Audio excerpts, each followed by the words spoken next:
Acharya, whenever you have been asked what is consciousness, you have simply said that all that is mind stuff is consciousness. A question that's not relevant personally to me, but still I thought like material stuff is visible, it can be touched, so that is one thing.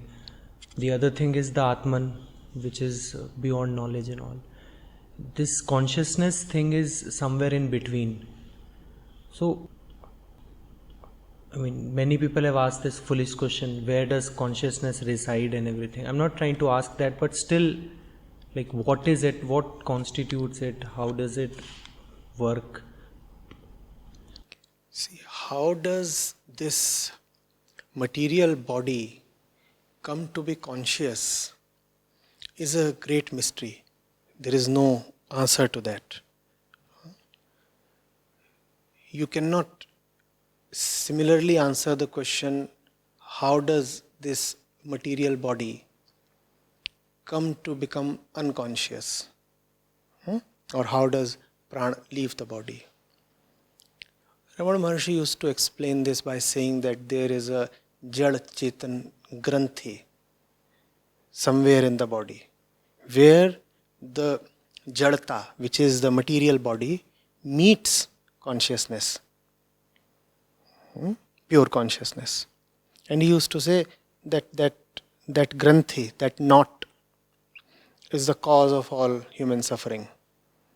So you have to sever this knot, you have to cut that knot somewhere. But that was one symbolic way of just pointing towards something about which nothing concrete can be said. And that's not a great disadvantage, because nothing concrete need be said. We do not really need to know how we came to be conscious, or how does this material body start showing conscious characteristics. That is not very topical. What we need to know is, how does this consciousness acquire suffering, and how can it be liberated from suffering? That's the moot question. Obviously, consciousness does have a material component to it.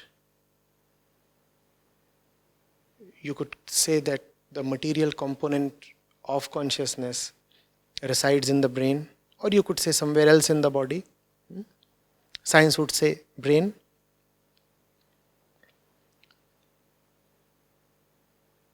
If something happens to your brain, that affects your consciousness, that is obvious. So, at one end, consciousness is material, or at least has a material base, or at least has a material pole. On the other hand, consciousness shows characteristics that are not at all material. In fact, consciousness seems to be suffering from material contact. So, that mystery is what is consciousness, that mystery is what is man. A kind of sandwich between freedom and material. Our consciousness is part transcendental and part physical.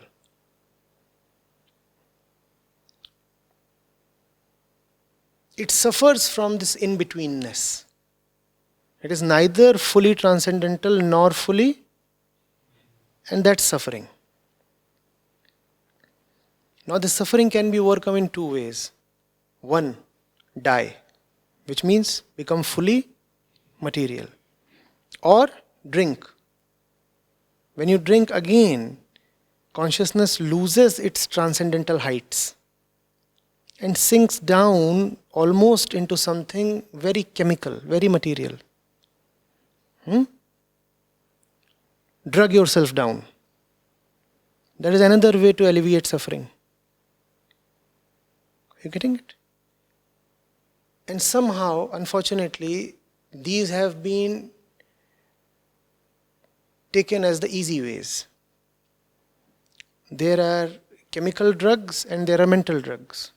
There are all kinds of intoxicants around.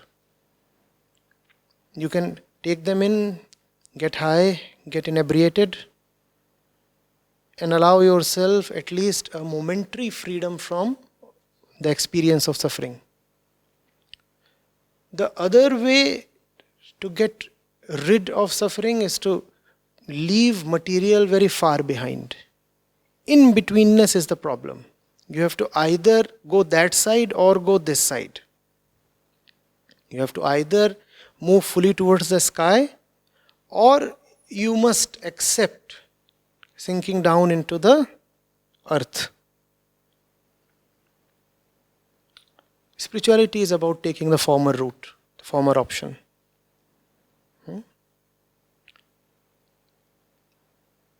Rise up, leave the material behind.